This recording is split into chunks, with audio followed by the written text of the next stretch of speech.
Hi. Sorry to interrupt.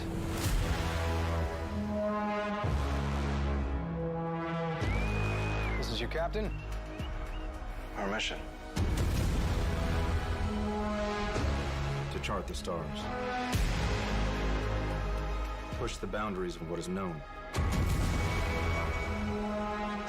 I'm standing on the surface of a comet. I love this job. These people, this crew, I believe we can do anything. You wanted to seek out new life. Go where the aliens are. Your presence is blasphemy. Let's talk about this. Find some comfort. I think that went well.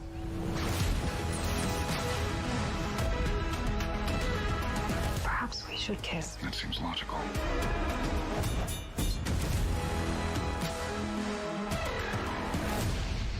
Maybe we don't touch anything else. Just a suggestion. The whole future hangs in the balance. No one can know the future. One can only follow one's instincts. You're the best of Starfleet. Our ability to work together, that's our greatest strength. Let's show them what you got.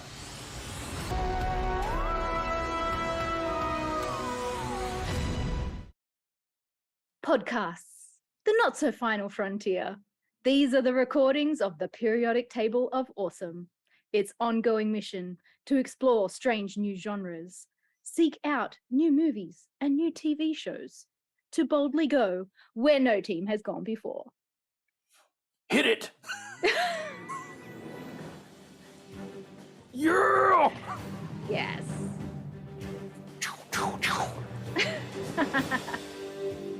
Oh man, loving it. Welcome to the periodic table of awesome. I've just realised, Dion, I think you may actually have Anson Mount's hair. No, not yet. I'm not enough of a silver fox to go against that guy. Oh, I compete think you're at the all of a moment. silver fox. Yeah, hopefully I get that. Look, if I look like Anson Mount in the future, that is not a bad future. That's a timeline not I at can all. get behind. I'm looking more like Yavin. No, who's the green blob out of the Orville?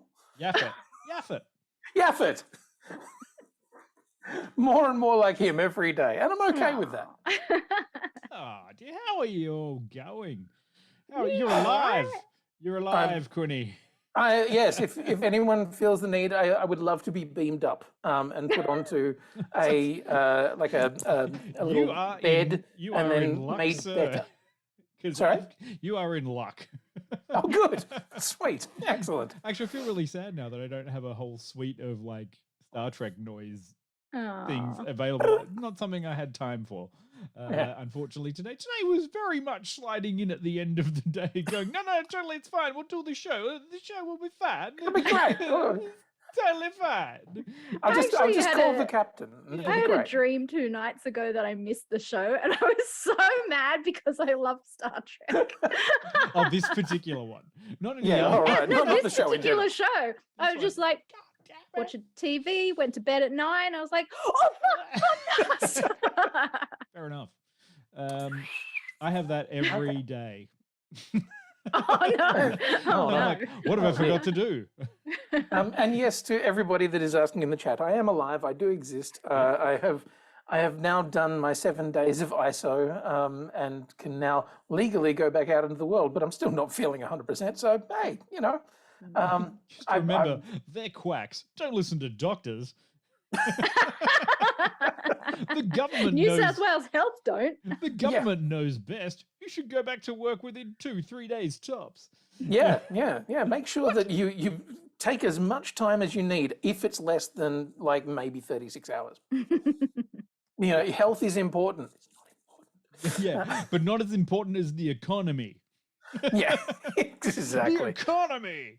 Oh We no, needs money. Karina Oh, is dear. is still got the cough and the sinus congestion at week 3. Yeah, Ooh, nasty. let's be honest. I'm still not feeling like 100% either. But I can participate, and I watched all of Star Trek, and I did the homework. Unlike Peter, Yay. which is why she's not Oh. here. I'm Wow. Just, yeah. Peter Way has to not park the Enterprise watched- on her. Peter has not watched an episode of any Star Trek. I know. Yeah. To everybody that was listening, I'm very sorry, and I'm sorry that it shook the camera and everything. But I am legitimately shook. The fuck? What? Oh, Pete, Yeah. we need to have a chat.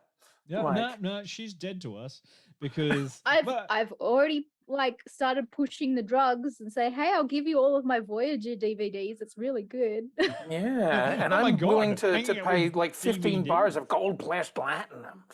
oh Jesus. If there's any captain she's gonna love, it's Janeway. Oh shit, yeah, yes, Yes. fuck yeah, yeah. I can imagine that. I don't know. I'm a big sucker for Cisco. Love me some Cisco. I still haven't tackled Deep Space Nine. It Oh, just seems Jill, a little you bit fucking boring. love it. Oh, It's the God, this is- only one I haven't watched. It's the They're thing. just on a fucking space station. I'm like, this is Yeah, good. but it's the most fucking political and it's the most like Yeah. progressive of all of them. Also, it's a It's former okay. terrorist and guerrilla fighter Yes. who's currently in a position of power. Like, sure, we'll just Yeah. we'll just airlock them. You can't do Yep. that. What do you mean? Yeah. I used to airlock people once a week.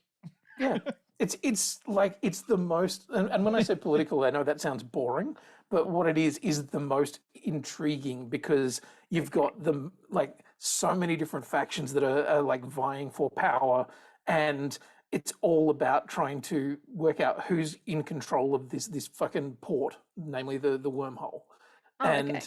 like everybody wants it. So, did you ever watch Babylon 5? No. Me. It's okay. It's a big pile of shit. I'm gonking you guys for your Star Trek bullshit because we're not talking about Deep Space Nine, the original Okay, but series, I Voyager, just need the new Everybody generation. to get onto it. Or my favorite, Enterprise. Enterprise. Oh, Jill, it has been a long road getting from there to here. Yes. Oh, the only one with a power ballad for its intro music. It's so fucking rad. It's been a long road. Oh, fuck's sake. Getting from there to here. Yeah, Oh, man. it's called And it- Pakula. I fucking love it. And in the end, it was Yeah. all a dream. Fuck, I hate that ending. Shut up. Ah, Yeah, but his dear. little beagle Pothos. yeah, yes. Look, Bakula was having a great time. Whether the show was or not is a different matter. Speaking of Bakula, are we all excited for the Quantum Leap reboot that's happening soon? What? What? Yes. I know, Give right? it to me. And absolutely, there has been no press about it, which makes me absolutely terrified. It's Yeah. it's Okay, coming yeah. out in like a month, and there's just sort of this thing of like, no, it's fine. Like it's gonna come out, and everyone's like, we're a bit concerned, guys. Like, Yeah. what's going on? Is it gonna be good? And like, it'll be Hopefully, out. it's not shit. Yeah. Wow. Yes. Ah. Anyway, so there's a lot of questions currently. Oh, sorry, microphone, get in my face. There's a lot of questions in the chat about whether or not Strange New Worlds is a good jumping on place. Because Ah. we're talking about all of our favourite Trek. So, Yeah. Dion, as a matter of interest, you haven't entered into this conversation. What is your favourite Trek? The one that I'm currently watching. Okay. I much like all normal humans, I came to Star Trek the correct pathway, which was Star Via Star Wars, Yes. Babylon 5. No, wait, Red Dwarf, Babylon yes. 5, any other sci-fi whatsoever, because Star Trek was like a natural enemy to an original Star Wars fan. Yeah, true. That sort of confected bullshit of the, the 80s and 90s of like, well, we have to fight. And then I started watching some Star Trek and I was like, it's fine. Didn't really understand it. It didn't have enough punchy shit for a while. It wasn't until I got on board with it. You know what? I kind of got on board with Star Trek around the time of First Contact, that movie. Okay. Because it was slightly horrific and had some kick-ass fight scenes. I mean, the Borg Queen spine body thing was kind of like, oh, that's not right. That was cool. That's cool. like that was the thing that kind of got me in, and then it lost me again completely with Generations and what was that other one with Tom Hardy as the clone of Picard? Nemesis. Nemesis. Like it just lost me, and I was just kind of like, Nemesis. Nemesis. I kind of picked it up again with Star Trek. Like, what's the Chris Pine one? Oh, no, that's just too much Beastie Boys. One song, and, literally. yeah. Discovery. Discovery. Yeah, look, I kind of like the first season of Discovery because hello to Jason Isaacs. Hello to Jason Isaacs. And that's where I found my current favorite captain, good old Pike Nuts himself.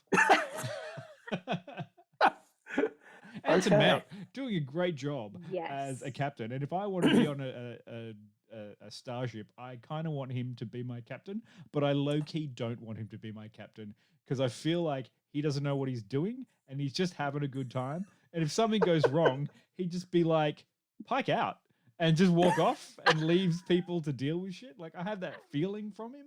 As a starship captain, I've got a lot more faith. Like Janeway would be hard to work for.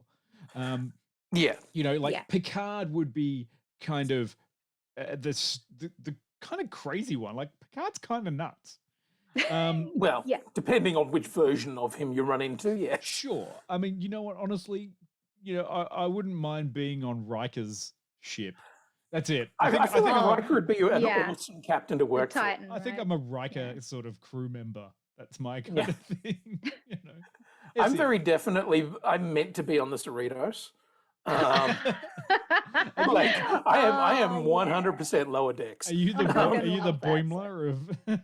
Oh no, Boimler is the Boimler. I am some other lower deck schmuck whose outfit doesn't fit them. That it's not tailored particularly well, and I just do my job, and then I go to 10 forward and I drink a lot. It's great. Sure. Anyway, that's my idea of. I came to Star Trek after all those other things, so like it had a high bar. You've got your Babylon 5 for your political soap opera. It's a giant piece of shit. You've got your Red Dwarf for any kind of jokes, and you've got your Star Wars, the most perfect series that has ever come out of modern cinema, because there's no faults in Star Wars. Nothing. Faultless.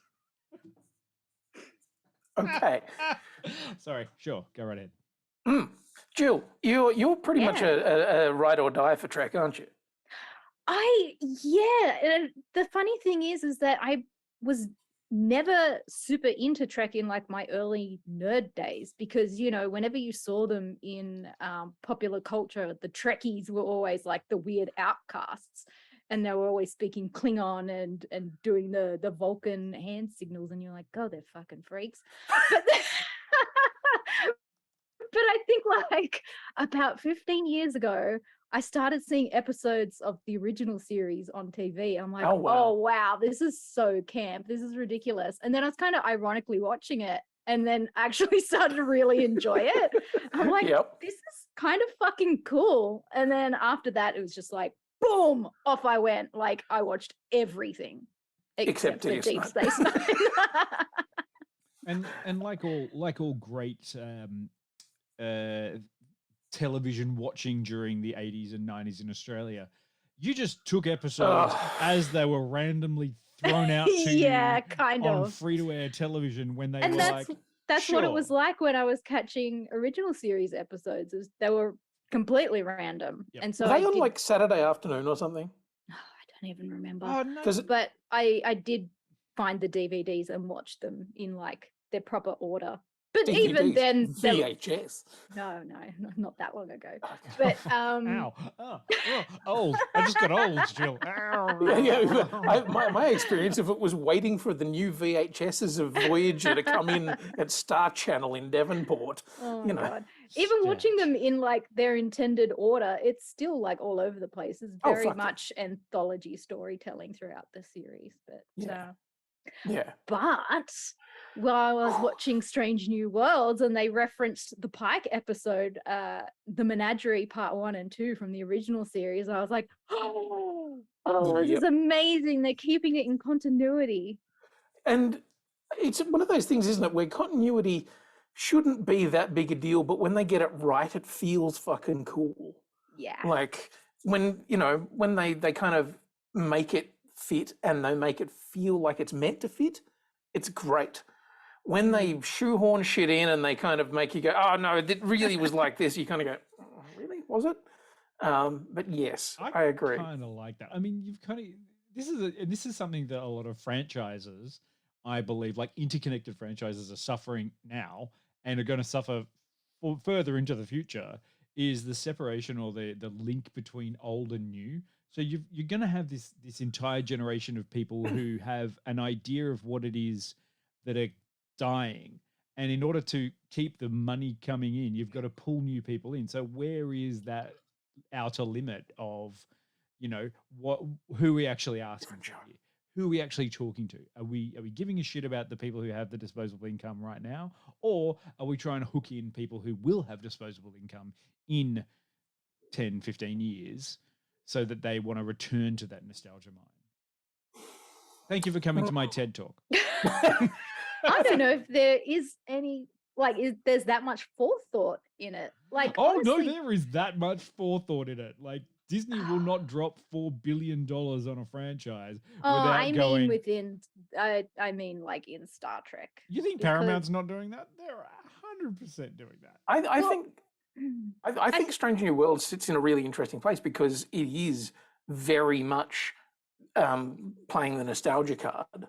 Like it's going hard on the nostalgia card, and but it's also still easy to get on board with, which is a fucking magical thing to have done. To make something so love Daddy Captain Pike.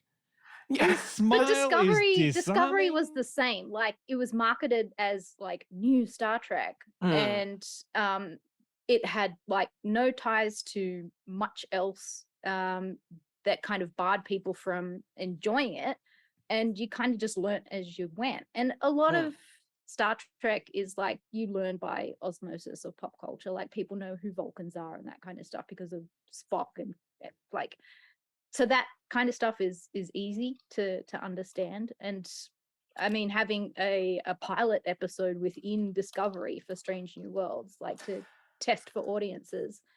Was it? I mean, it was more than that. It was virtually half a season, wasn't it, of Pike being in charge? Yeah, I suppose so. So it's like a backdoor test for audience. Yeah, and I thought that was ballsy, like, because, but also I think, I feel like that was them. Okay, to be completely honest, I'm not a big fan of Discovery. Me neither. And you know why? Because Michael ruins that show. I think Discovery has made a terrible habit of disappearing square up its own ass. Like, it is very, very slow and big, long story arcs that you aren't forgiving to new viewers. It's really not an enjoyable show, but they did some really good shit. It's not an enjoyable show, but they did okay with it. I didn't mind it too. No, I think the charming thing about Star Trek's series is that most episodes are self-contained or will branch into 2 to 3 parts. There's no huge 10 episode story arc. Like, there might be something in the background that pays off further down the track, but usually it's very bite-sized I kind did kind of like plots. that about Strange New Worlds, in the sense that, you're absolutely right. It has these small little episodes which actually have bits for both of the fandom areas. If you don't know what the fuck's going on, you're like, cool, what's a Gorn? But I went back and rewatched the original episode with the Gorn in it. So dumb. I just realized we haven't actually done the synopsis of what Strange New Worlds actually is. Sure. Why not? Let's do that. Do you want to do that one very quickly? Would you like me to put some music in the background? I'd love some music, please. Some Benny Hill theme. Here we go. Star Trek Strange New Worlds follows Captain Christopher Pike and the crew of the starship USS Enterprise in the 23rd century as they explore strange new worlds, as the title would indicate, throughout the galaxy in the decade before Star Trek, the original series. There you go. That's what we're talking about. Amazing. I do fucking dig that music, by by the Is way. it better than Picard? Because I don't Yes. have the time or energy or inclination to watch and an old theft stand around and try and it's weird. I don't want to go on a Picard tangent, but Jesus Christ, he's not the same Jean-Luc as No. Next Generation. It's a completely different character. the trailer for season 3 of Picard, where they rolled out all the old cast of the Next Generation, That one I'm interested for. and I went, shit.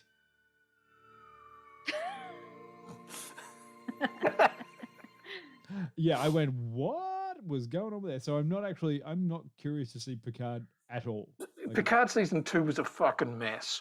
Like, I've watched both seasons of it. Interesting bits. do you It really has some think that interesting bits, but all of those actors coming back to reprise their Next Generation roles is going to make it any better? yes, I don't think it can make it worse. Sure. The same could be said about Discovery. Well, anyway, so sorry, I derailed all that shit by going to a synopsis, but we're talking about Discovery and big long plots and story arcs and stuff. And yeah, usually Trek has been episodic. You know, part of its appeal is that you could pretty much jump into an episode and it would be self-contained and have some kind of single concept that could be dealt with in that episode, and then you'd move on. And there would the long-term viewers would be rewarded by character development sprinkled throughout, but not be completely distraught if you missed something because Yeah. oh It's shit. very soap opera. Yeah, and I'm so happy that Strange New Worlds has gone back to that. Yes. Yeah. I've done it really well. Yeah, I mean, to have a random episode in the middle where they're taken over by an alien life force and forced to act out a fairy tale in full costume. Fuck yes. And like, that's classic Trek, and I fucking love it. I was saying to my buddy Rick about it. The thing I love about that is not only was it totally classic original series shit where they've just gone fuck, we raid the costumes of another show, do whatever, but also they've just used the same sets. Like it's not like they've gone and built other sets or anything. It's just like put some fucking leaves on it. It'll be close enough. It's a panto, and that's it is a complete, so classic. It's a complete panto, and they do it all in that really wonderful way where they just go, "Oh, you can explore your range." So meek characters become angry characters. Competent characters become whoopsies. It's just. I was just kind of like watching it going, what the fuck is this? Oh, this is Star Trek. This is like 60s Star Trek that they're just they're hammering through. And there'll be a message at the end. And there was. And it's fine. And yeah, we go through all of those. But like, I think one of the things I liked about this Strange New Worlds is we're all down for Daddy Pike. We are all down for Daddy Pike. I absolutely, I loved pretty much, hang on, well, there is 1, 2, 3, out of the 1, 2, 3, 4, 5, 6, 7, 8 supporting characters in this show, I liked maybe 6 of them, which is pretty hard to do. You got 9 main casts that are kind of rolling through this. Out of those 9, I'm only disliking a couple of them. I'm intrigued to know who you're disliking. Disliking because of their character or just because they're not getting enough development? Probably they just don't have, like, it's not a personal thing. I've met them in the street. I wouldn't be like, I saw you on TV and I don't like you. No, of course you wouldn't not. be the first. Yeah, well, fuck yeah. No, I just kind of went, their characterizations haven't grabbed me. Okay. And I just wasn't, like, maybe they just weren't given enough to do. Okay. That's it. I'm allowed to have that, aren't I? Yes. You are. I'm just intrigued to know who. Well, some of the people I can't remember the names of. Okay. Right. Okay. Well, that explains it. It's the ones that don't get enough airtime. Sure. Lan? Were you a fan of Lan? I did. No, I liked. I didn't like Erica Ortegas as the character. The pilot is only just because I don't think she had enough to do. And Una Chin Riley. You take that back. How dare you speak badly of number 1? No, I kind of was like, I was expecting a little bit more from her, and by the end of it, I was like, oh, it's a bit of a shame. She's a bit bland across the rest of it. Only slightly. If that's the worst complaint I have, why is that thing? Everyone else is fucking great. And I got to tell you, I'm 100% down for, where's his name? I wish I could do it. Well, Hemmer, of course. I fucking love him. Hemmer's great. Of Joseph Mbenga. Mbenga. Yeah, played by Babs Olusanmokun. Hope I got that right. Yeah, interesting thing. He's actually a carryover from the original series that nobody remembers. No. Cool. So in the original series of Star Trek, there was 2 episodes where the Doctor didn't show up, and they had another Doctor, and it was Dr. Mbenga. Oh, there you go. I know, right? I was like, oh shit, okay, because I thought that was an interesting, bit of casting in there, and no, existing character. I love it. I thought it was great. Everyone on that show is doing a great job, and they're just, you know what I really like about it? It's having fun. Yes. There's just enough drama and just enough comedy. It's a really good balance. How do we all feel about the this might be getting into a spoilery thing, so maybe I'll just back off a little bit there. I was going to start talking about the Kirks. right. Yeah, that kind of thing, that is kind of spoilery. Yeah. Well, okay. I mean that's end of Hold season off a little shit. bit. So Oh, if you love the return of the colored uniforms, you're gonna absolutely fucking love the last episode. Because it just does uniform fucking what would you call it, like callbacks, and I was like, oh shit, Yeah. I hadn't seen that one for a good 15-20 years. That version of your uniform, nice. Fucking love that too. Yeah. What do we think of our Spock? Yeah, Spock's great. Spock was great in Discovery. Yeah. I feel like I love that they're giving him the chance to be what he, we've seen of Spock before. He's now playing into that thing, but still got a lot of range. Like in Discovery, like the first season or whatever that he was around for, he was mostly, a bit unhinged and, bearded and all over the place. And you're like, there was a lot there that was like, oh, dude, this is not the Spock we know and love. He was growing up, Quinny. He's going through his weird phase. Now he's, early 30s Spock. And as Predacanga says, Spock plus hijinks in. Oh, you'll love the episode called Spock Amok. It was fucking hijinks to the max. So good. Many jinx, so high. Yes. Yeah. And a shout out to Pring, Yes. who is Spock's betrothed. She has a difficult task in this show to be understandable, but incredibly difficult to get on board with. But at the same time, you're kind of like, I don't hate you, but at the same time, I kind of do. But at the same time, I don't. They're supposed to be very Vulcan. That's the whole point. I didn't hate her. I thought she was actually quite what's the word? Relatable? No. It's very difficult to play a Vulcan, I think, because Yeah, I mean, she complied with the story, is where I think I'm going. she serviced the plot. Yeah. As far as like trying to get on board with a brand new Vulcan character, I found her not dislikable. No, but I mean, they're kind of putting her into a difficult position plot-wise, where it's like, okay, everybody is going to start their own, shipping with Spock and whoever else, and having him still betrothed to her is always going to put her in a position of being. Everyone was always on about, Captain Kirk's just getting around the universe, banging green girls, aliens, whatever you want. Because he did. Orion. Because he did. Yes. Orion slave girls. No, but the most interesting thing about all of these reboots is the way that in every single reboot, Spock is just laying pipe Spock across fucks. the galaxy. It's all about the Spock cock. Oh! And it's... it's forked. No, that's just what he does. He goes to strange new worlds. Anyway. Oh. Anyway.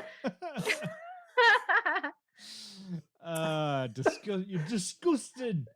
Yes. sorry, Chad. My It apologies. was one of you. You're It's just a whole like, no, Quinny. Yeah. But yes, like like the Chris Pine, Kelvin ones, Spock in that one is Spock and Uhura, Yeah. isn't it? Yeah. Anything but shipping Spock and Kirk. God forbid we have any homoerotic undertones in this show. You know what?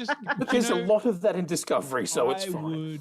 I would just probably stand up and cheer if the opening episode of season 2 of Strange New Worlds was just Spock like walking out around in that dress uniform that's just the skirted uniform, just in blue, just like, and not mentioning, and no one mentions it, just for one episode he's just wearing the male dress uniform, just the skirt, and it'd just be like, great, that's like fantastic. Zach Brannigan style. Yeah, because that's an actual uniform, right?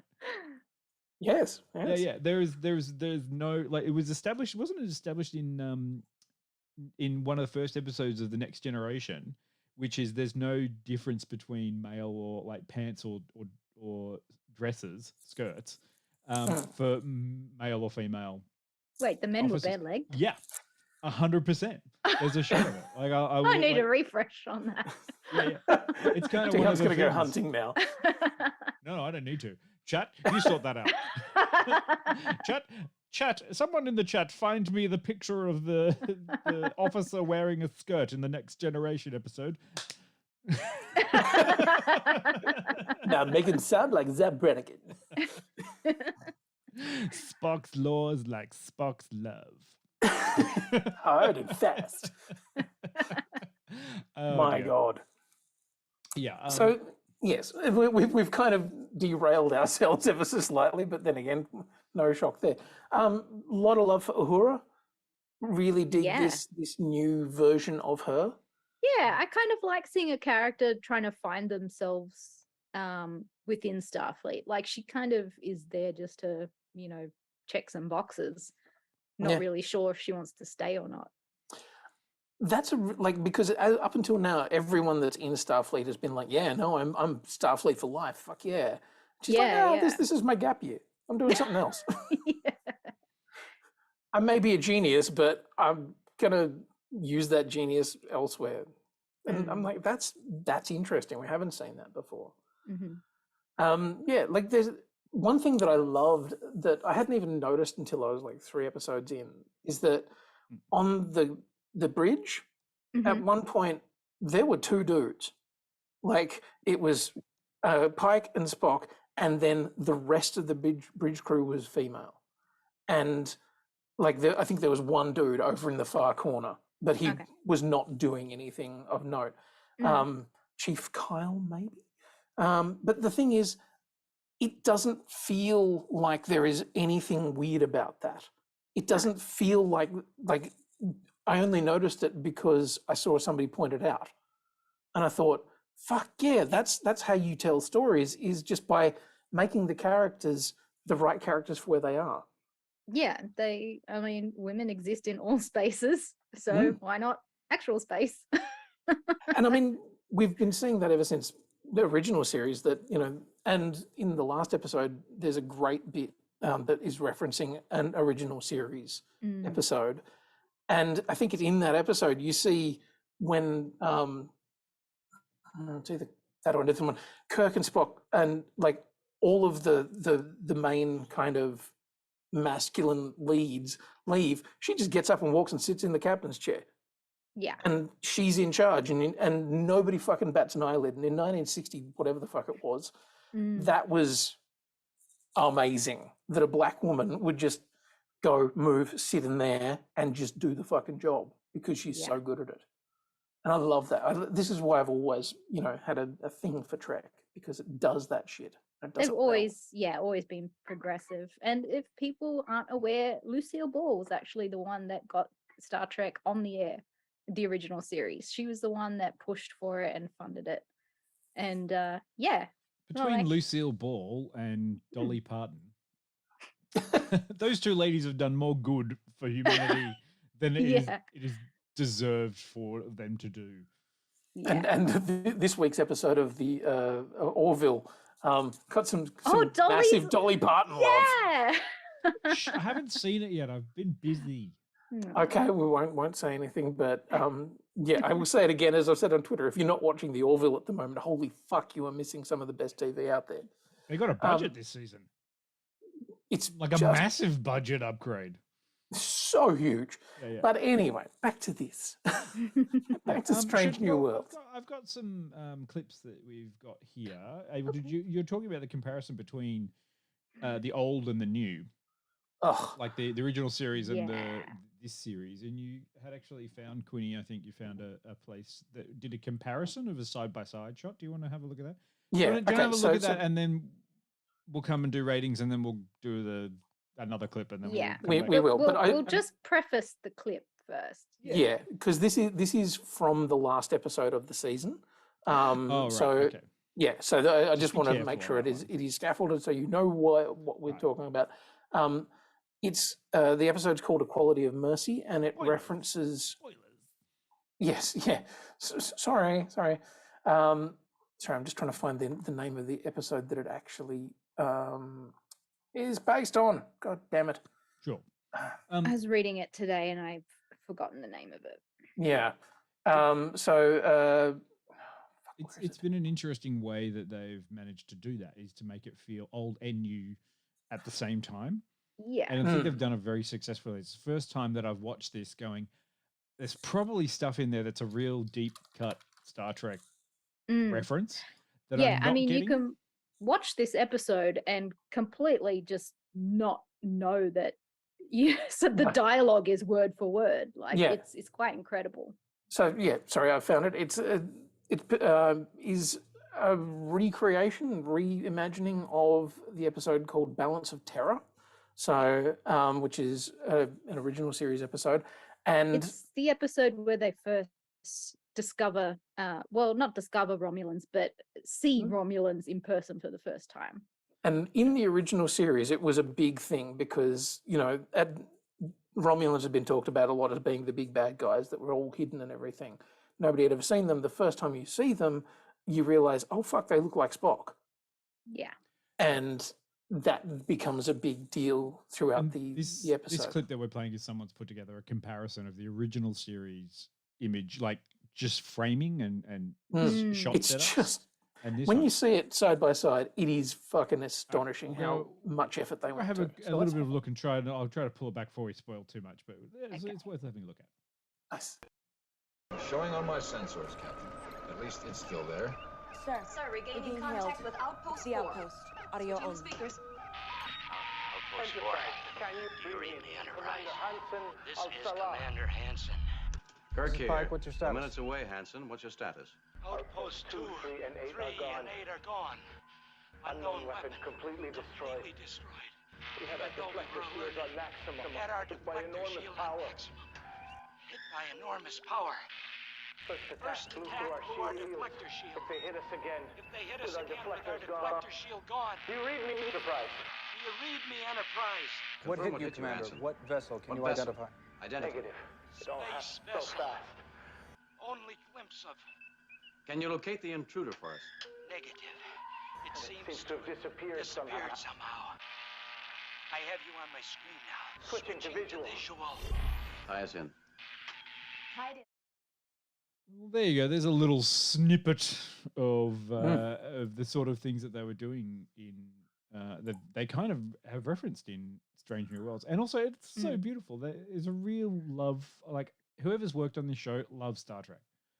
Even like And they know I what gotta they're say, talking about. the 60s, some of the cinematography was like incredible. Yeah, Like Yeah. beautiful lighting work and all sorts of stuff. yeah, and to see them replicate it and take so much time and care in replicating it. Like there's a beautiful bit where you see Pike walk around, and in the original series it's Kirk, and in this one it's Pike. So there's going to be slight differences, but walks around things and touches the counter as he's walking past in the same way, and you're like, oh, nice, that's so good. And the effects are kind of pulled back a little bit in this one, so that they are comparable with what you saw from the 60s one. It's and I think you were saying, Jill, like that episode it may have won awards in the 60s. It was nominated for a Hugo Award or some such kind of nomination for that episode. So Yeah. So if you're going to reference from the best. Yeah. And goddamn old Shatner, he was hot. I fucking love Shatner in the original series. He was. Oh well. Old Shatner is still hot. Old Shatner went to space. Old Shatner fucks. He did. Good for him. Yeah. I'm still sorry that Shatner went to space and then had to come back and talk to fucking Jeff Bezos and get ignored by him because fuck that guy. Anyway. Yeah. Look, it's an interesting thing because I know we were talking about Captain Daddy Pike again, but I want to ask for ratings so that we can get to the clip bit, which is again Captain Daddy Pike making everyone dinner in his apron. That's his love language. He used to cook for people. He's now An forever open flame Captain, in a starship. Yeah, he's now forever Captain Daddy Pike is just what you call him. So yeah, if we do ratings, we'll come back and talk about more spoilery stuff or just things that we could talk about, like Romulans and the gore. Oh God, and... Amy, you need to watch this show, girl. Yeah. He cooks. So much cooking. Yeah. Look, if he fed me like by hand, oh. See, all we need now is just for Jill is just the Captain Pike and a new number one, which is Chris. Me. Yeah. I was gonna go Captain America as number one. Chris Evans. Oh, Chris Evans. I need a position on that starship. I can think A of a position. horizontal one.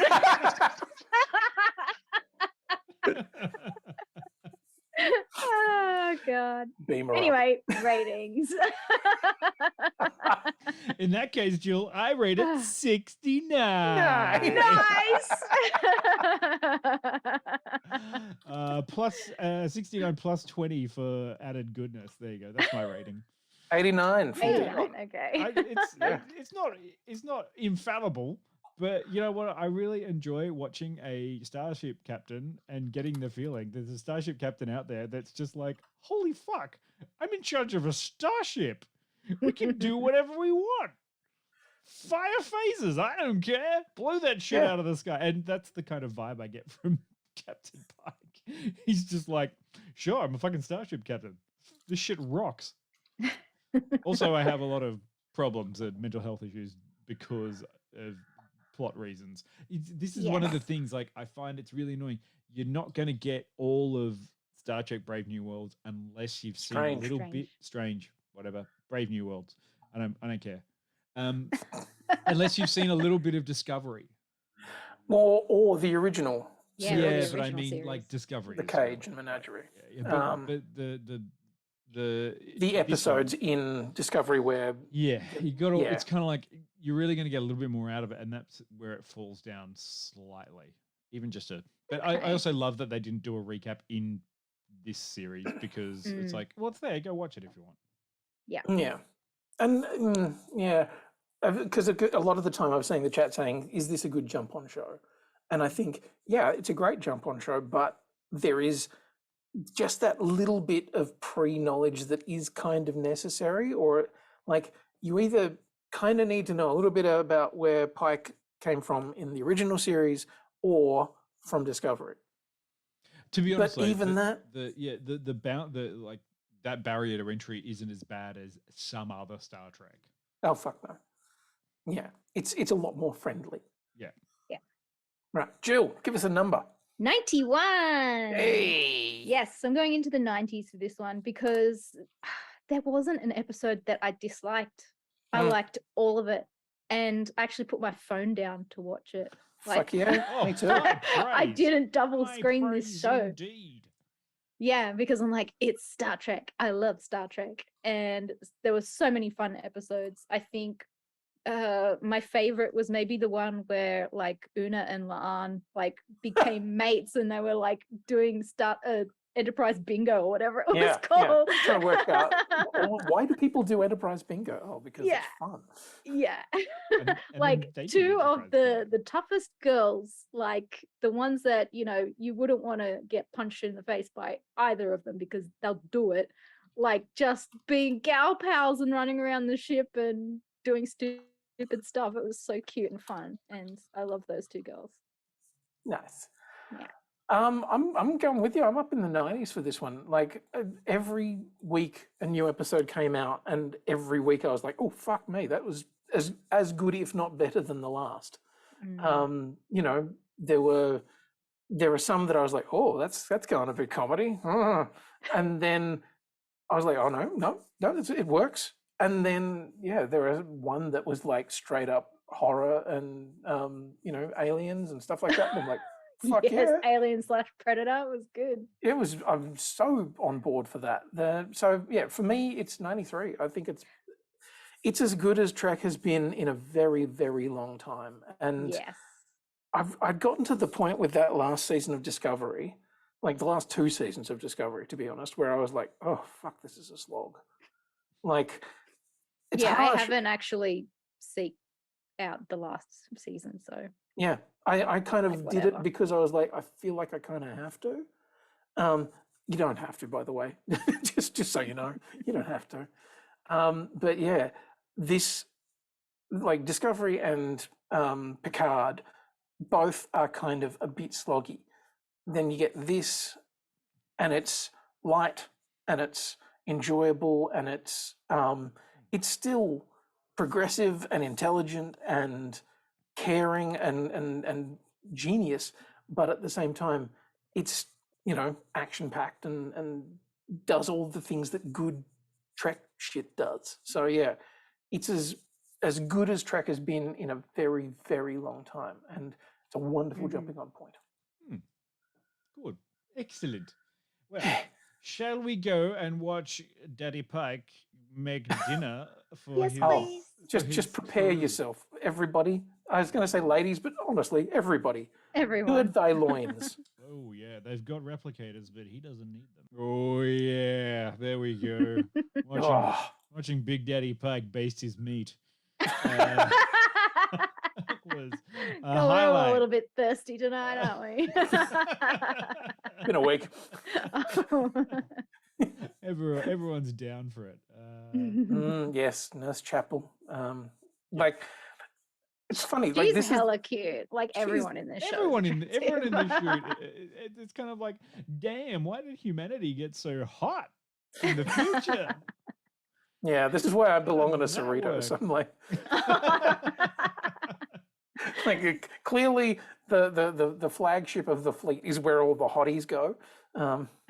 So, oh no, not the lower decks crew. Oh no. You could be lower decks on Enterprise. No.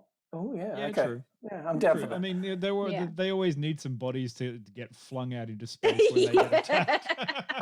Yeah, you're the first one to go, but you know, you can still do it. But did you see the announcement that came out of Comic-Con this week? What? Yes, that they're having a crossover episode between, episode or series, I don't know. Episode, I think. Episode between Strange New Worlds and Lower Decks. I'm like, are we going to see Lower Decks in live action? I think we are, because Strange New Worlds in animation. It's a Strange New Worlds episode, not a Lower Decks episode. So right. So because, you know, it's I forgot his name, the guy from The Boys who's the voice. Boimler. Yeah, Boimler voice actor who's Huey from The Boys. From The Boys. Yeah. Fuck, I've forgotten his name. Yeah. But I mean, it's going to be interesting. Like, you know. Are they going to make his hair purple? I hope so. Jack Quaid. Thanks, Chad. Quaid. Yeah. It's better. What's his Quaid's son, right? Oh, Dennis Quaid. Meg Ryan and Dennis Quaid's son. Yeah. Right. The Hollywood star machine just Hollywood keeps pumping nepotism. them out. Yeah. Well, at least it's not another Hemsworth.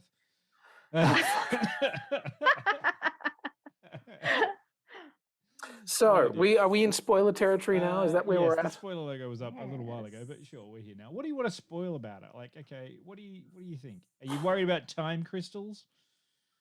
Are you frustrated that all we ever get to see was juvenile Gorn and none of the adult Gorn? What I really want to see is Gorn Girl. Oh! Get out! Nice. I was disappointed I didn't get to see any of the Ponfar action we'd been promised. Oh. Look, I'm surprised that they actually do it outside of Ponfar. I thought that was just a Yeah. thing. Yeah, I thought that was just like a whole. Like, I thought they only fuck every 7 years. Like that's they spend 7 years buying up all the lubricant in the galaxy for that one Just edging season. for 7 years. The Gorn ultimatum. Get out! Oh no, like that was Rob's first joke. I'm just Get out, working Rob. I did like the Gorn episode because I went back and I rewatched Arena, which is the original series episode that first introduces the Gorn. Yes. Wow. Yes. So the first 2/3 of the episode's quite interesting and good. Sorry. It's just a Gorn. I was typing that at the same time. I was just like, well done. Oh shit. Oh, I'm just imagining like a Gorn just going. It's all about family. Yeah. Oh god. Oh, No, the original episode in the original series, like the first 2/3 of it is about the same. Like there's this very dangerous people who attack you by stealth, and you never see them coming and everything. And I was like, oh, okay, fair enough. So when the Gorn show up in the early on in the season, and you only see their ships, and they essentially lay a trap for you, I'm like, yeah, that's in keeping with them. The second or the last third of the original series episode is the slowest, dumbest shit that you have ever seen of a Just dude. Kirk double fisting on the back of the man in a lizard suit. And the Very worst part, slowly avoiding a haymaker. and I'm not kidding, that's how slow it is. Yeah. But the worst part about it is I found a version that they'd done some special effects work on to try and, make them a little bit exciting. In that version, the Gorn blinks occasionally. Oh. And it's terrible. Oh, But dear. I'm like, you spent all this time making the Gorn blink, but you couldn't fucking speed him up a little bit? It is, Yeah, I mean, sounds how do terrible. you take a well-established, ridiculous rubber-suited race and turn them into, what is apparently the most terrifying Chest bursting predators. chest-bursting predators the galaxy has ever seen? Yeah. I think, sure, they did what they could do, and that's okay. But, they But had to once do again, something.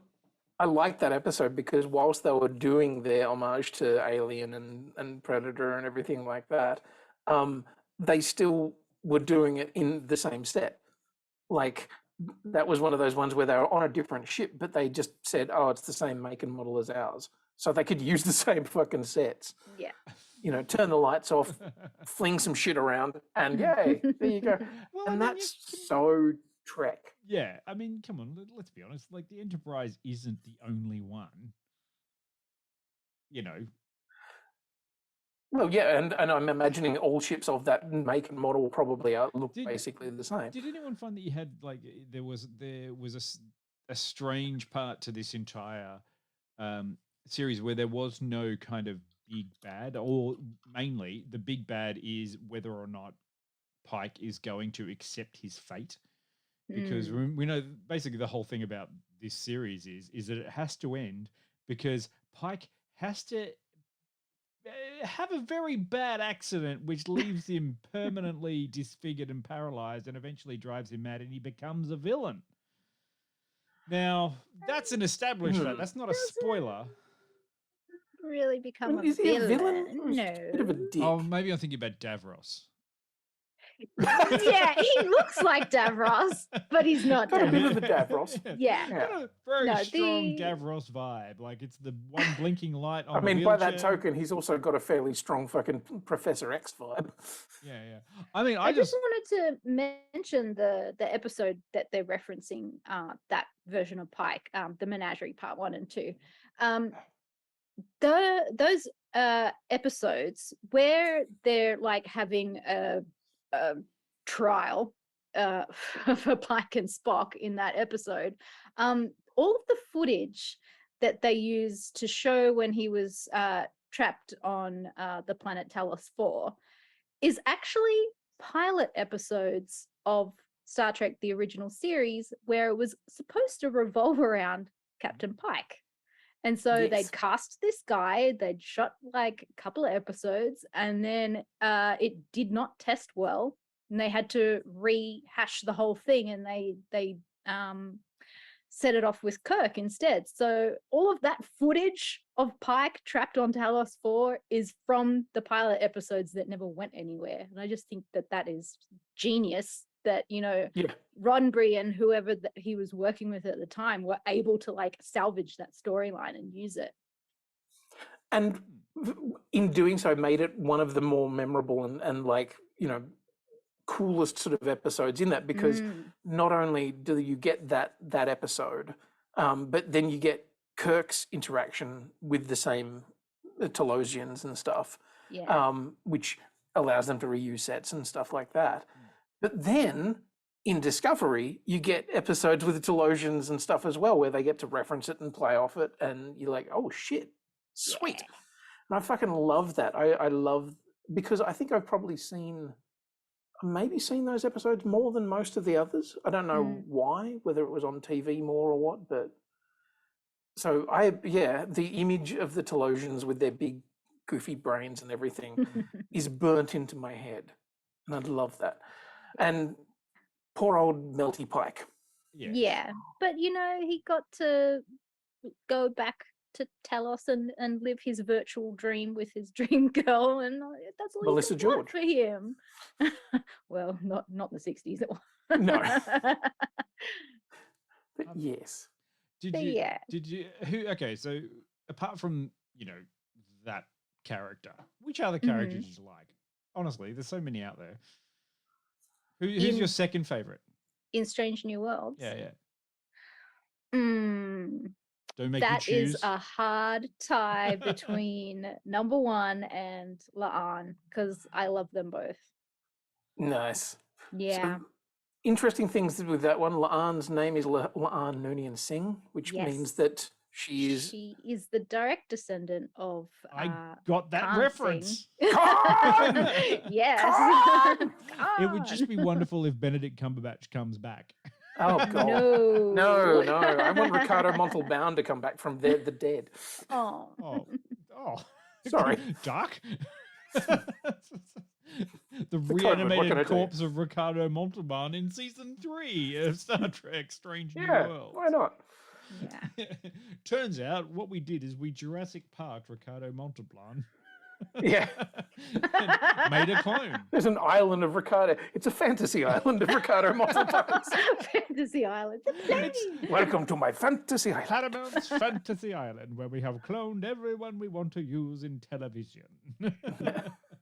So, the other one I do, you were saying Una as number one. So, also linked to the eugenics wars and everything like that, because as we find at is it the end of the season or just before the end of the season? No, the final episode.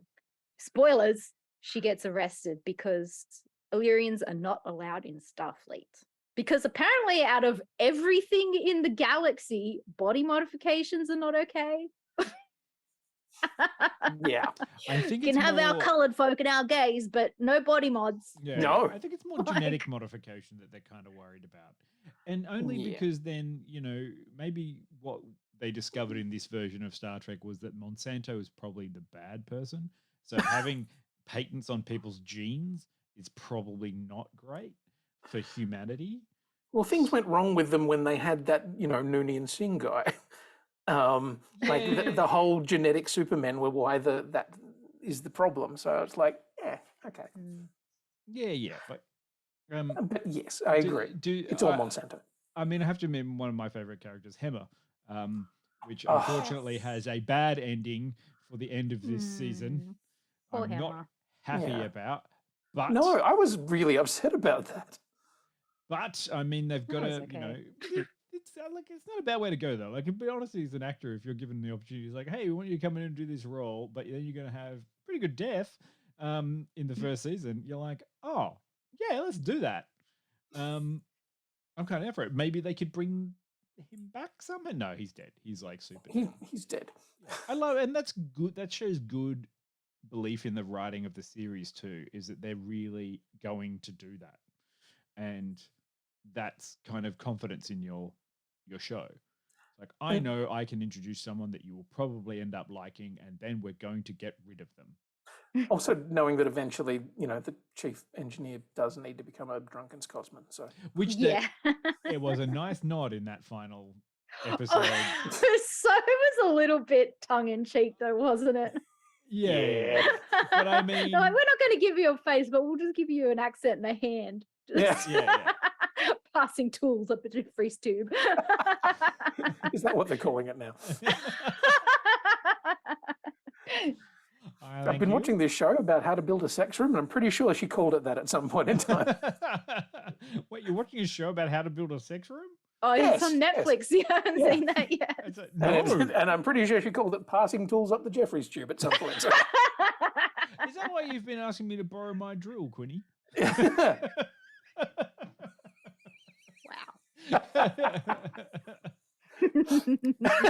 Oh my. Dear. Look, there's a whole bunch of really great characters. And the last two episodes, like I love it. It's like, I think it's the end of the first episode they introduce Kirk, but not. Wait, Sam Kirk. Yeah, exactly. Yeah, I did a thing too. I was like, wait, what? Yeah. I also love that Sam Kirk's a bit of a piece of shit in the sense that he's a dick. It's just like, you know who Sam Kirk reminds me of? What? He's the guy out of fucking Galaxy Quest. Yeah. He's. Yeah, I'm down for that. I'm wearing the fucking red one. I'm gonna die. Sam Rockwell in fucking Galaxy Quest. I'm only a science officer. Leave me alone. It's like, well, yeah, with his little shitty moustache and everything like that. But then we get Jimmy T. Yes. I still don't know how I feel about him yet. Like, from that last episode, I'm like, doesn't have that same Shatner charisma. No, and I think it was that thing of them. I saw a interview with the creators who were saying that it's not the Kirk you know. This is a Kirk who hasn't had the leadership stuff and hasn't been a captain as long, so he's not as cocky. Has had different experiences, but at the same time, there's a little part of me that goes, could have been a little more Shatnery. Yeah, like I'm pretty sure that like. It's not after years of being a captain that he develops the cockiness. He's always been a cocky tool. Yes. Absolutely. Yeah. Like, you can't develop that sort of attitude. You're born with it innately. You're born with it, yeah.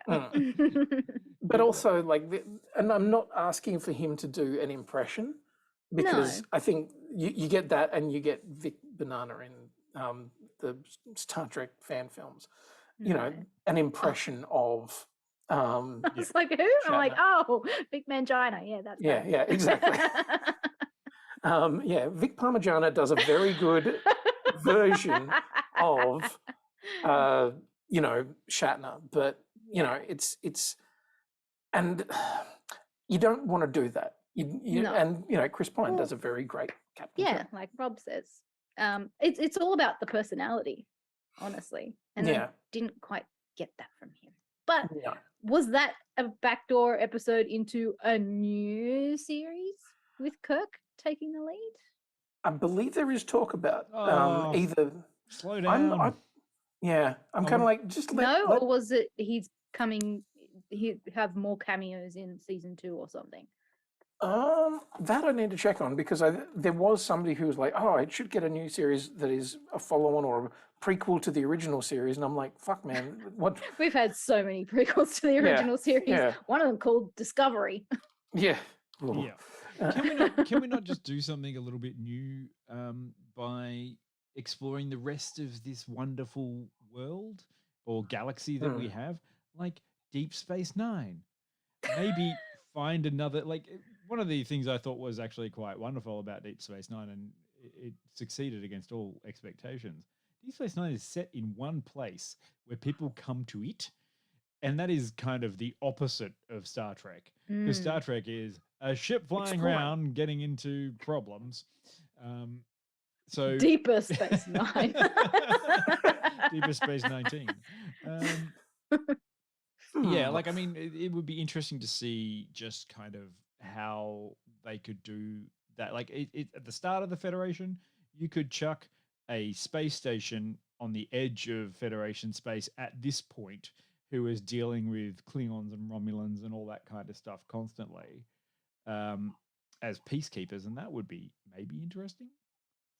You know, the occasional, like a neutral zone. Yeah, the occasional attack by a Q entity or a mirror universe, you know, crew. That's sorry, Q in season 2 of Picard was not enough for you. That was more than enough Q for any of us. It was never enough Q, Quinny. Right here.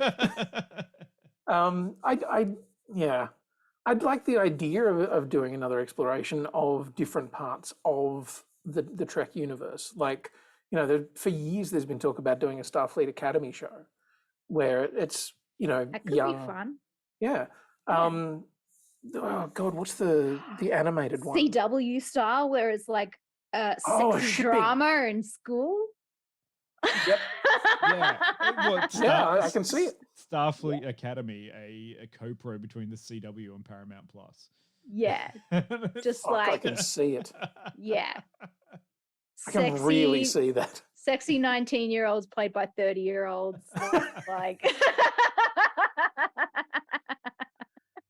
oh, Casper saying that we got Gotham Knights for that, and fuck that show. That was. Well, look, okay, you know, I think the end just result talk about of Star Trek forever. The end result of this is like, go and watch Go Star Trek: watch it. Strange New Worlds. Did It's any a of good you watch the jumping on animated point. one recently? The animated Star Trek? Yeah. So Paramount has this thing now that they want a Star Trek show basically on the air constantly. Okay. Of some description. So, you know, Star Trek Discovery is in production at the moment for the next series. Picard is in production. Strange New Worlds season 2 is on its way. And there is an animated series that I'm trying to fucking remember what it's called, which I have watched. It's interesting. Prodigy, Star Trek Prodigy. Right. So, yeah, it's interesting. Basically, a bunch of alien characters find a Federation ship that has been stolen by some bad guys and stuff, and they decide they're going to crew it. But to do that, they turn on the emergency hologram, who is Captain Janeway. And it is Kate Mulgrew doing the voice. Because it's animated, she can be as Janeway as she wants without being, 20 years older than she was. So yeah, Star Trek Prodigy, not great, but it's very pretty, fucking stunningly pretty. Go and have a look. Yeah, have a look. It's sort of elements of it work, elements of it don't work, but Paramount is just going to keep pumping out Star Trek. There is going to be Star Trek until our eyes bleed. That's fine. Yeah. You know what I want for season 2 of Strange New Worlds? I want somebody to do the Naked Now episode. The one where they all get, randy and crazy and just, Sex pollen. Yeah, sex pollen everywhere. I wanted sex pollen all over the fucking walls. Yeah. I told you, where was the Ponfar episode? Did you have the sex pollen and Ponfar at the same time? Oh no! Oh God! mean, that's the episodes that show up on Pornhub. Yeah, I mean, like, I kind of, I will agree with Adsky in the chat there. Like, I'm a bit concerned about the quality of the content that Paramount Plus is pushing out, because so far it has just been, Halo and Star Trek, and I'm kind of like, there's not a lot else that's really drawing me into watching Paramount Plus there, guys. How long before you get bought by Disney? Yeah, it's kind of like nom nom nom. I'm actually not sure what else is on Paramount Plus. All of their movies that they confiscated from the other streaming services. Yeah, right. Oh yeah, no. I'm just looking at it and like Halo, First Lady, 5 Bedrooms, Star Trek Prodigy, Yellow Jackets, which people seem to be loving. Yellow Jackets is one that people have thrown out at me, and I'm like, I will get around to watching it. And then as soon as I found out it was on Paramount Plus, I was like, oh. Like, it was on Stan. I don't have Paramount Plus. It was on Stan, and then I was like, Yellow Jar, it's gone. Right. Oh dear, yeah, but I don't. Yeah, no. Yeah, I'm in no rush to sign up for that one. I can't recommend it. I just don't know what's on there. No, not me either. Nothing you can't find anywhere else. Yeah, it's without a VPN. It doesn't stop you from doing that. The Yellowstone. Oh, that's one of the ones. Yeah, it was like 18. Yeah, something. One of the Yellowstone. It's the prequel to Yellowstone that was on Stan. Yeah. Anyway. Oh, okay. Yeah, and you can get. You also like it. Yeah, good thing to note there, Rob, in the chat is you can get Paramount Plus through Amazon. So you have to pay extra slightly, but it's cheaper than Paramount Plus. I don't know. I'm not sure. I haven't got into it that far. Casper says he hasn't heard a decent thing about Halo. Dion, what were your thoughts on Halo? Fuck. Okay. Like, Dion. Hello. I like that actor when he was playing a angry Irish leprechaun who was 6'4" and beat the shit out of people in American Gods. I'm not sure he could. That guy. Yeah, I'm not sure he can pull through that because, like, it's like it tried really hard, but there's so much weird shit going on in it that in the end I was just like, this is just fucked. And also the CGI in it is terrible. Like they're trying to make superhuman things. It was just I really liked a couple of the supporting character Spartans when they were there because I was like, oh, I get this now. This could be a fun thing, but it's kind of this thing. It's got potential, but it really was let down by a bunch of shit.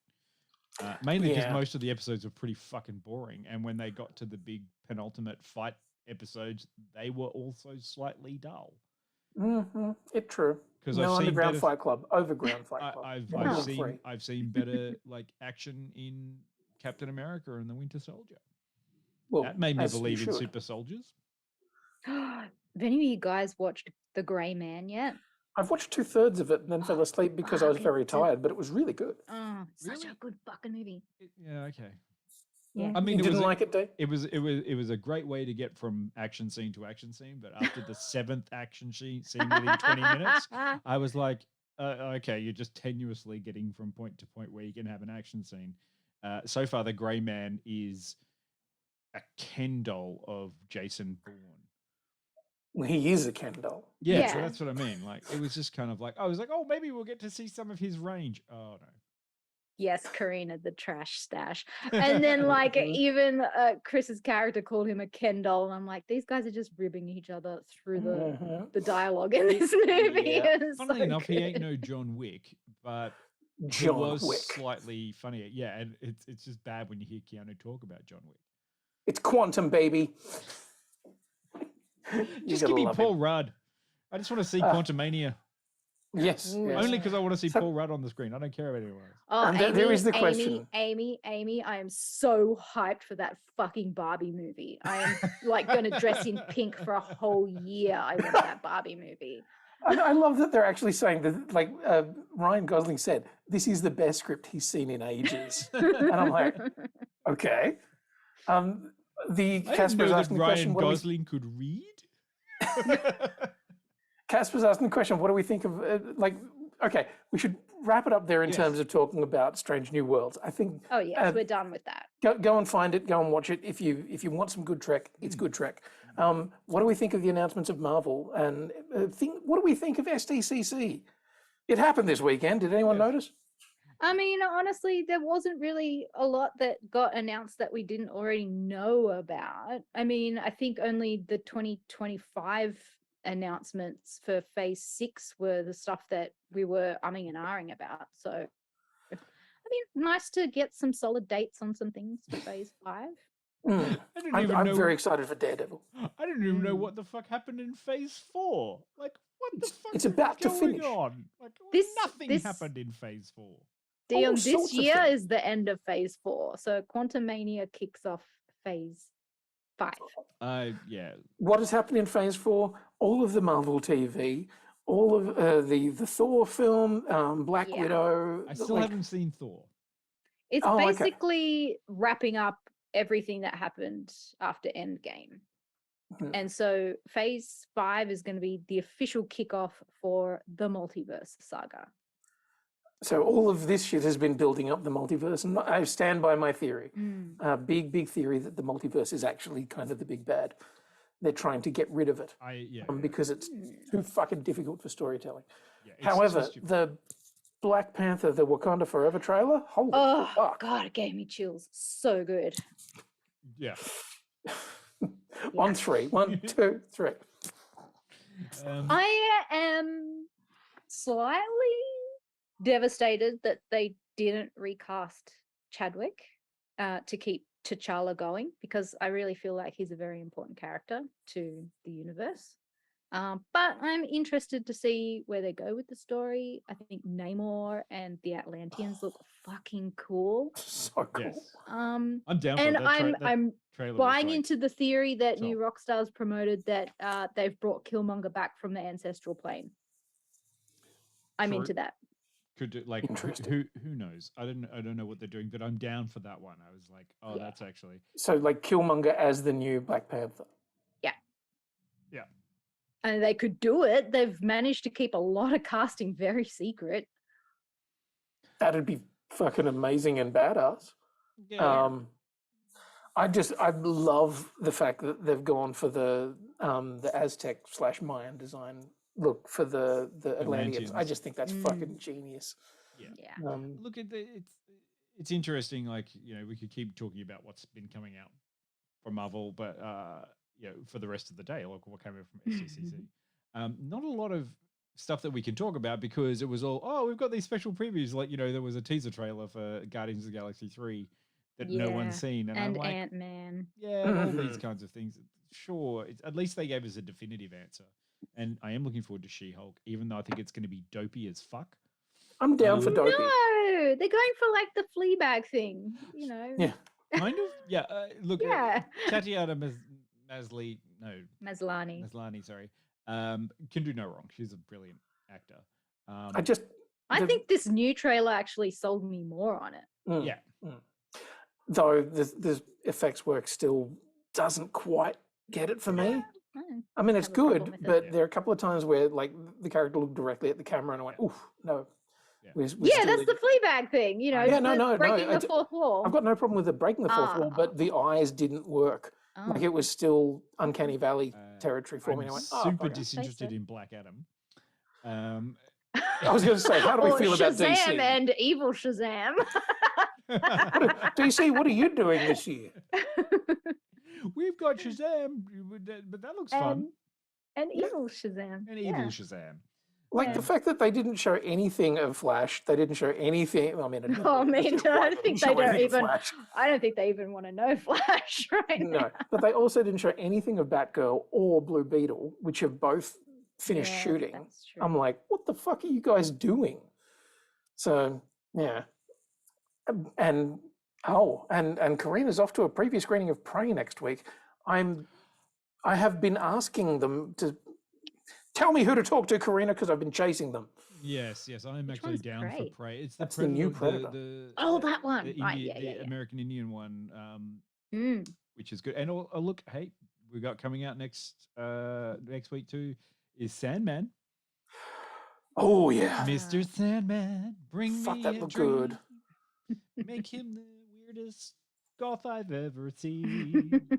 We're gonna have to put together an August schedule. Yes, that's what we're actually going to do right after this show tonight. And Maybe we should get it go and do away. that. We should get do that. Shoot us a message. Let us know what you want us to see. But we've please tell us what you want us to review. Yes, I can see the stuff in the like chat. I just said, we do not have an August schedule yet. So highly recommend For All Mankind, as I saw Rob has watched that too. That's a great show and slightly science fiction. Sure. I know that Peter is very, very keen for Blackbird, and if you're not watching it yet, Blackbird is a fucking good watch. Yeah, it's Smallville, Casper, get out of here. Oh, Casper. I will only watch the last season of Smallville and ask questions relentlessly during the review. I've seen it. I'll talk to you. I'll talk all over it. It'll be great. Yeah. All right. All right. That's good. Well, we'll see you. Well, hang on, we haven't got one for next week because we haven't written the schedule yet. We haven't done a so we don't know schedule. what we're doing next week. Shit, there we go. Right. Come and join us anyway. We're reviewing the League of Super Pets. That's right, DC's League of Super Pets. We're reviewing that next Tuesday. No, I'm not. I'm not going to do that. I was going to say, are we watching that? No, we'll pick something we've already watched. So our homework is small. Yes, this is very, very true. Adsky's asking the question, are we getting Animates? No, Animates is on the back burner for the foreseeable future. Sorry, Adsky. It is one of those things we just went, it is a lot of work, and at the moment we need to put our energy into this show because we love it. V-tired. Yeah. Right. Oh, okay. And now they're talking about Stray. I love that our chat just becomes a general chit chat about whatever the fuck people are watching, playing, doing whatever. The game. Amazing. There we go. Good. Yeah. We should work out who we're going to. Let's go on Raid's Hex, shall we? Is she playing? She's playing SnowRunner. I'm not too sure what that is. But playing. Like, honestly, I think even we should just Tony Hawk snowboarding. Cool. We should just play Stray because it's cats on the internet in a game form. We're going to have our viewership increased by 1 trillion-fold. By like, look, cats on the internet while we talk. Dangerously good. Right. All right. Thanks, everyone. We will let you know the stuff soon. Very soon, because so you can figure out what we're doing next week. Soon, really quickly, and then we'll the rest of August. But stay safe. Try not to get COVID. Yeah, don't do 10 out of 10. Do not recommend. Take care of yourself and be good to each other. Thank you, guys. Good night. Bye.